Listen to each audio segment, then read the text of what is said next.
100 years পৃথিৱীৰ এনেকুৱা কোনো এটা মাধ্যম নাই যি ইমান সুন্দৰকৈ 100 বছৰীয়া এটা যাত্ৰা অতিক্ৰম কৰিছে প্ৰচাৰ মাধ্যম সকলো মাজতে ভাঙিছে কিবা হৈছে নচলা হৈছে এনেকুৱা হৈছে কিন্তু আকাশবাণীয়ে এই যাত্ৰা অতিক্ৰম কৰিছে তাৰ আৰত নিশ্চয় কাৰণ আছে নহয় জানো কাৰণবোৰ বিশ্লেষণ কৰিবলৈ গ'লে বহুত গভীৰ আৰু বহুত বেছি সেই কাৰণে আজি যেহেতু মাত্ৰ 2 মিনিট মানত মই তোমালোকক জনাবলৈ বিচাৰিছো 2টা পইণ্ট সদায় মনত ৰাখিবা যে আকাশবাণীয়ে কেতিয়াও বাছি ল'বলগীয়া বস্তু নিদিয়ে যিখিনি তোমালোকৰ বাবে প্ৰয়োজনীয় সেইখিনিয়ে দিয়ে প্ৰথম কথা তোমালোকে যেটো সাৰ্চ ইঞ্জিনত সাৰ্চ কৰি থাকোতে এটা বস্তু বিচাৰিবলৈ যাওঁতে 10টা বস্তু দেখি হেৰাই যোৱা হয়নে এটো হয় নাই এই হেৰাই যোৱাটো তোমালোকে আকাশবাণীত নোপোৱা আকাশবাণীয়ে তোমালোকৰ কল্পনা শক্তি বৃদ্ধি কৰিব নম্বৰ 1 দ্বিতীয়তে তোমালোকে যেটো ভাষা কোৱা সেই ভাষাটোৰ শুদ্ধতা ৰক্ষা কৰিবলৈ তোমালোকক সহায় কৰিব অসমীয়া ভাষাটো কোনে কিমান শুদ্ধকৈ ক'ব জানা তাৰ ওপৰত কিন্তু আমাৰ জাতীয় উত্তৰণৰ কথাটো জড়িত হৈ আছে এটা ভাষা শুদ্ধকৈ কোৱাটো আমাৰ প্ৰত্যেকৰে দায়িত্ব আমাৰ নিজৰ ভাষাটো মাতৃভাষাটো হয়নে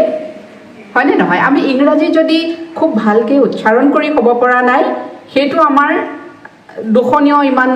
নহ'ব পাৰে কিন্তু যদি তুমি অসমীয়াটো ভালকৈ শুদ্ধ উচ্চাৰণেৰে শুদ্ধ শব্দ ক'ব পৰা নাই সেইটো কিন্তু আমাৰ বাবে পৰিতাপৰ কথা কিয়নো সেইটো আমাৰেই দায়িত্ব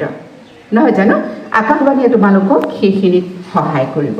এতিয়া 2টা পইণ্ট কম বুলি ক'লো অনেক আছে কিন্তু প্ৰধানমন্ত্ৰী মহোদয়ে ইতিমধ্যে অনুষ্ঠান হয়তো আৰম্ভ কৰিবলৈ হৈছে কিমান হৈছে 57 আৰু 3 মিনিট আছে আৰু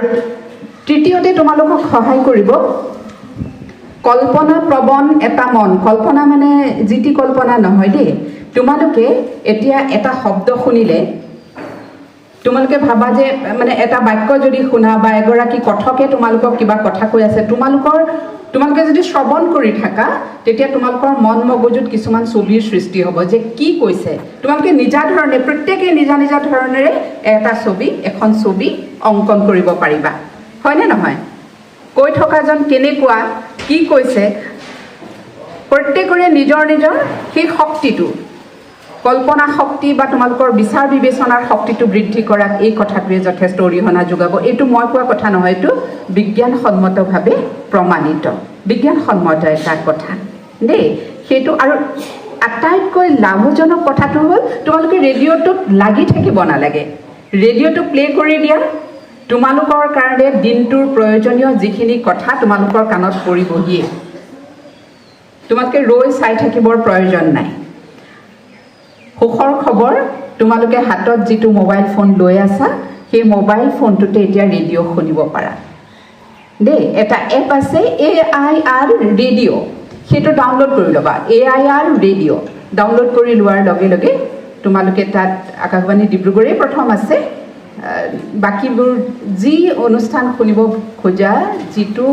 কেন্দ্ৰৰে তোমালোকে তাতে শুনিবলৈ পাবা ইমানকে কৈ সামৰো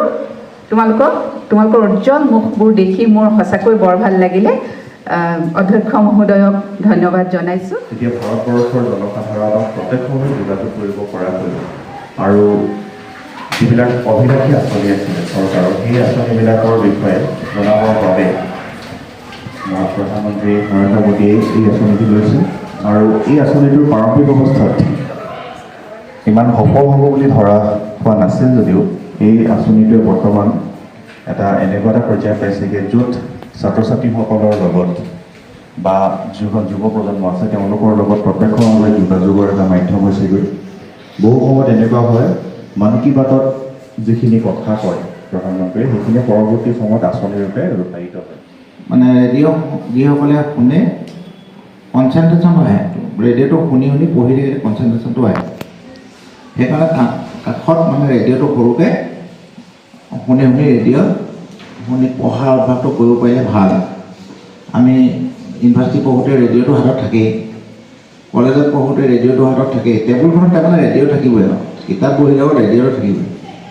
আজিকালি সেই অভ্যাসটো নোহোৱা হৈছে